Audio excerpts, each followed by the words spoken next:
SSB पहली बात तो ये आया कहाँ से आके टपक गया एसएसबी। 2010 से लेके और 2022 हो गया, आज तक ये हुड्डा के अधिकारी कहाँ सो रहे हैं। कुछ कल को ये कोई कह दे ताजमहल मेरे बाप ने बनाया था, तो ताजमहल के प्रूफ तो पेश करेगा कोर्ट में। सरकार आज भी कह रही है हाई कोर्ट में कि सेंट्रल हॉस्पिटल के नाम पे है, तो ये एसएसबी का बोर्ड कैसे लग गया। फरीदाबाद को तो एक तरह का माफिया डॉन समझ लो। नमस्कार फरीदाबाद, हमारे साथ हैं वरिष्ठ पत्रकार केएल गेरा जी।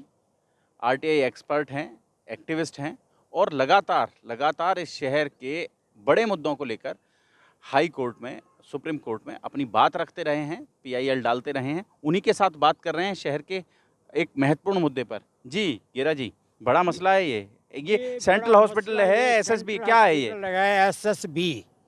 एसएसबी पहली बात तो ये आया कहाँ से आके टपक गया एसएसबी।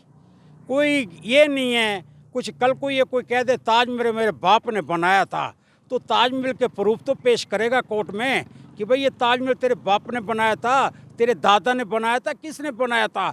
आज हुड्डा के अधिकारी इतने बेखौफ और इतनी अंदर की आत्मा मर चुकी है। इस डील में कम से कम मुझे लग रहा है, जो कि मुझे जानकारी मिली है, 1 करोड़ रुपए की डील हुई है, जो कि यहाँ के प्रशासक ने अपने मेरी पीआईएल में जनहित याचिका में 196 नंबर में और कंटेम्प्ट कोर्ट जब मैंने फाइल की थी उसमें आज जवाब दिया उन्होंने कि ये हमने 550 करोड़ रुपए, 550 लाख रुपए एसएसबी ने जमा कर दिया। अरे भाई, पहले तो क्वेश्चन ये आता है एसएसबी आया कहाँ से। आज भी वो सेंट्रल हॉस्पिटल के नाम पे है, तो एसएसबी का क्यों आप कह रहे हो। कल को अभी तो बंदा मरा नहीं और उसके कफन पहले से तैयार करके कि भाई ये मरेगा, उसके बाद इसको ये वाली कफन पहनाएंगे। ये तो हुड्डा के अधिकारी आज की डेट में ये कर रहे हैं, और ये सारा जो हो रहा है कानून की ढीली पकड़ से हो रहा है, क्योंकि ये बड़े ही तिग्रमबाज अधिकारी हैं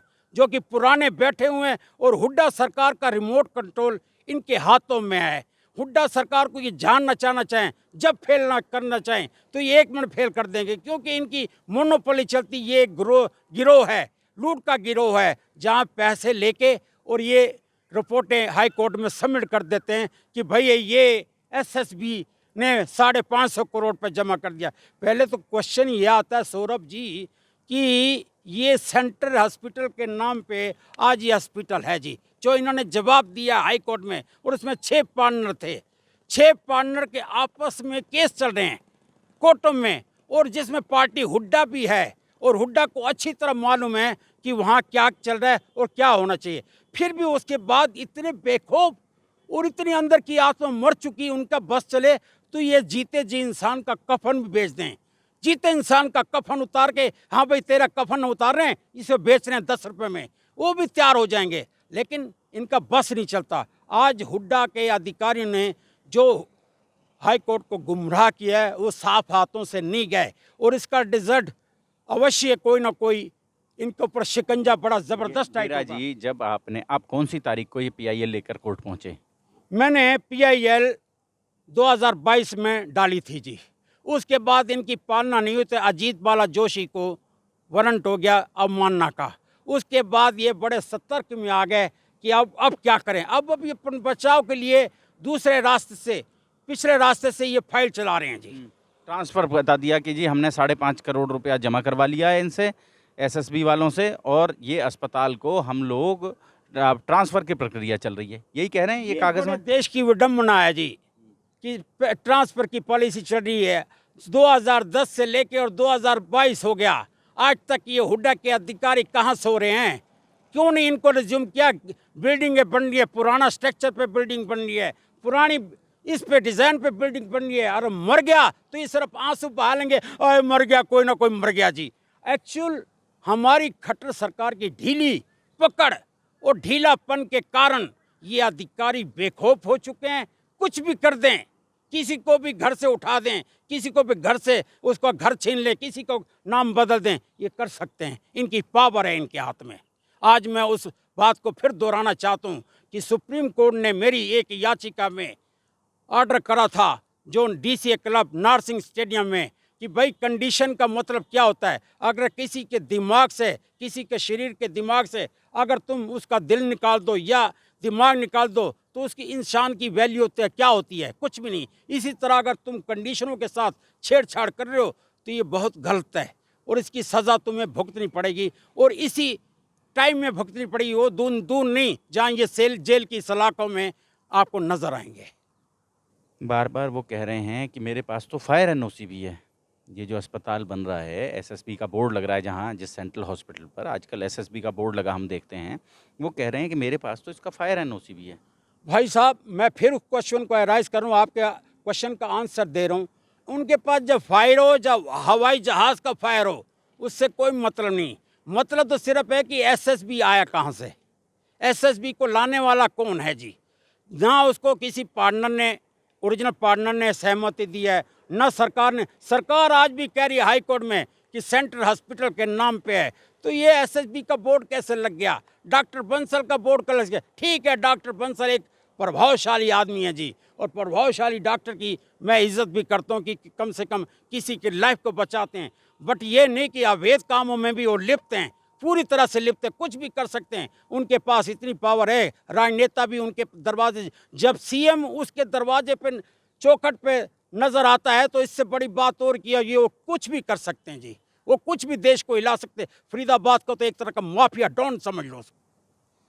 तो फरीदाबाद आप सुन रहे हैं, गेरा जी अपनी पीआईएल लेकर हाई कोर्ट पहुँचे और हाई कोर्ट में जो जवाब अभी दाखिल किया है हरियाणा शहरी विकास प्राधिकरण ने, उस जवाब में बताया है कि 20 दिन पहले डॉक्टर बंसल ने, इनकी जो संस्था है एसएसबी, उसने 5.5 करोड़ रुपया, लगभग 5.5 करोड़ रुपया, 5 करोड़ 56 लाख के आसपास रुपया है वो पैसा जमा किया है ट्रांसफ़र के लिए कि ये संस्था जो है, ये जो अस्पताल है, ये उनके नाम पर ट्रांसफ़र कर दिया जाए। लेकिन अभी तक मालिक जो हैं, मालिक पुराने ही लोग हैं और इतने साल बीतने के बाद भी जो कंडीशंस थी, वो कंडीशंस भी यही थी कि ये अस्पताल हमेशा सेंट्रल हॉस्पिटल के नाम रहेगा। इस कंडीशन के पीछे की जो कहानी है वो भी हम आपको बताएंगे। दरअसल जी, सबसे बड़ी बात है कि एक उदाहरण, छोटा सा उदाहरण मैं देना चाहता हूँ।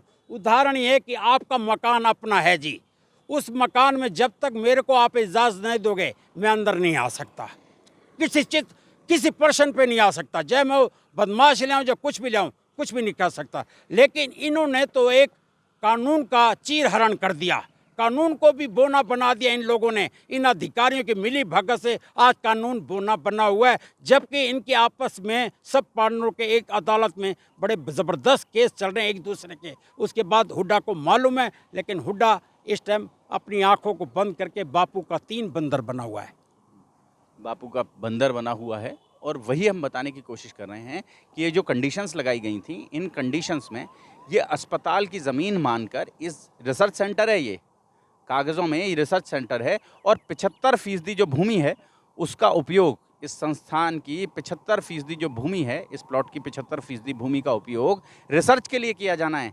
25%, केवल 25% में ही अस्पताल चलाने की इजाज़त है। यही है ना गेरा जी? बिल्कुल जी, 25% इनको रिसर्च का ये कह रहा था, 25% में सारी रिसर्च भी होनी चाहिए, हॉस्पिटल तो बन ही नहीं चाहिए, हॉस्पिटल सिर्फ 25% बैकअप होना चाहिए।